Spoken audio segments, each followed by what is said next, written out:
Having 3, 4 signals on the sideline. I have flashcards up. Some mean something, some mean nothing. So you just have so many creative ways on defense to try to slow them down. If they ever get your signals and ever get tempo on what you're in, we call it going to be a boat race. They can score as many points as they want.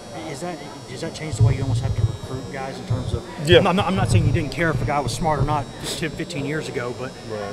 When you go in there now, do you have to almost kind of go in there thinking, I got to find out just how smart this you do? is? I mean, because again, it's now you have to come in and be able to study.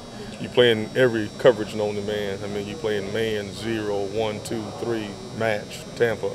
Every single coverage, and then each one of those coverage has an eye discipline. Footwork's different, eyes different, landmarks are different, alignments are different. So, and guys that are not very bright tend to line up on all the calls the same way. So, what you have to do is guys with the ability to think and have critical thinking and analyze the things that are situations that's going on the football field. What were you, Mike or Willie? I played Mike and Will back in college, but again, it was nothing like in the days game. I would have loved to play in the days game because there's more thinking involved. Back when I played, it's just line up, see ball, hit ball. Yeah.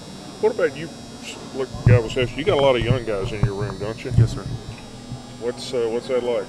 It's a growing process. I got a guy with Reese Maven as well as Kenny Bynum, who are older guys that mentor the younger guys like the Elliots, the Dylan Bates, as well as the Cortez McDowells, and plays are going on the field, and you can see them on the sideline, helping the young guys see the big picture, as well as in the room when I'm on the board talking. You can see the wheels are spinning for young guys, and sometimes it's Chinese arithmetic to them. But then the older guys, slow it down for them, talk to them, and talk to them in a slower way.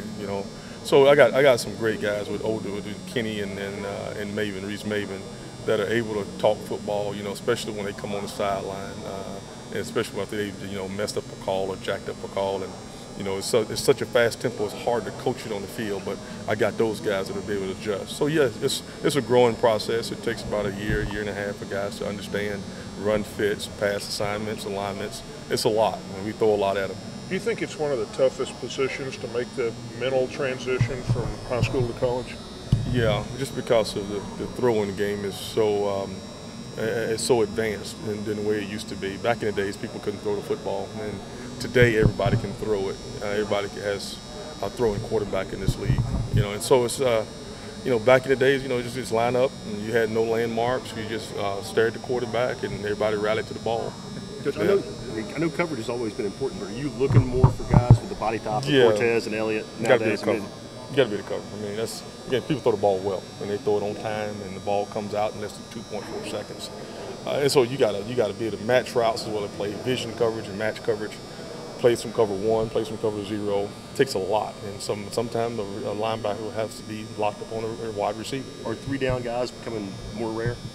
On 3rd down, 3-down guys, Oh, it's my 3rd down. I'm talking about guys you don't have to substitute. No, you won't. Are they becoming harder to find? Well, 1st and 2nd down linebackers. Again, back in the days, you had 1st, 2nd down was 21 personnel, which was base. 2 backs tight end was traditional what Tennessee was built on. And then on 3rd down, you got a nickel, 1 back, 1 tight end in the game, and then you put a subgroup in. But today's game, that nickel package is 1st and 2nd, 3rd down. 3rd yard, believe it or not, 3rd and short. Is 3rd now your short special, is special my package. big, 3rd and 1 or goal line. That's when I'm starting to see the big people come in the game, and that's they only run 3 or 4 different plays when we see that. So we're hoping for big personnel. It's the 21 things that they run in, jets and motions and counters and quarterback runs. It's so much, and it's almost overwhelming because again, every call has a different eye discipline on what you're looking at. And our guys have so many moving parts. You're running boot one way, running back going one way, the wide's going out the side, the quarterback's coming out the back door. And, and one guy fit the play wrong and you get gutted. So you love it because, again, it's a chess match. And like I said, it's 3 different plays going on at one time. And each guy has one responsibility. And unfortunately, young people like to try to make every play. How good is it to have a guy like Maven that you can leave in there on 3rd down and 5 or 6? You got to have those guys because, again, they're the guys that can be on the field. If things happen, they can diagnose it right away. And it doesn't take coming to the sideline and watching us drawing it up on the board. The greatest thing that we have are smart guys like Sutton and Randolph, as well as Mosley, Majits. We got a couple really good football coaches on the football field that really understands the big picture and where everybody's supposed to be. So when things get messed up, it doesn't take them long. You can watch them out on the field, and they can diagnose and talk the play out and get on the guys who may have misfit or didn't play the correct assignment or technique. You talk a lot about Maven as a cerebral player. Where does that show up in his game? You'll see it all over in the pass game as well as in the run fits of it. And then as well as when he comes to the sideline on how he sees a game or how he sees a practice on things that may be problematic in a game. And there are some things that show up again. How do you fit a boot? How do you fit a Speedo? How do you fit double minis? There's so many little concepts.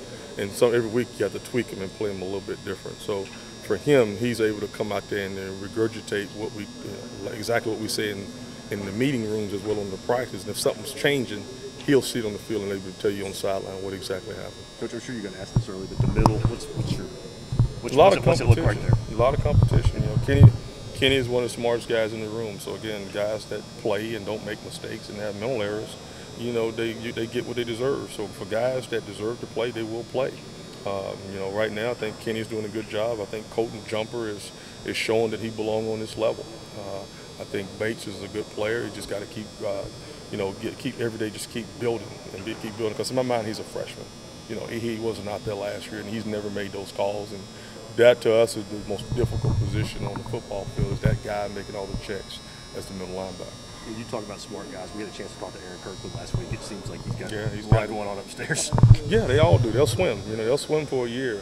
But the fact that they can talk it to you and are willing to talk it to you and call you on the phone and draw up plays and send you pictures of plays, that tells you that the game is important to them. And then you see them here working out and playing the game in their head. That's 90% of it is just so much as, you know, it's watching it on the board, drawing it, then walking through it, and go out and execute it, make mistakes, you know, drop the mistakes, and just keep correcting them and critiquing them. And I think that's the way the game is now. Guys that are really cerebral love the way we play football.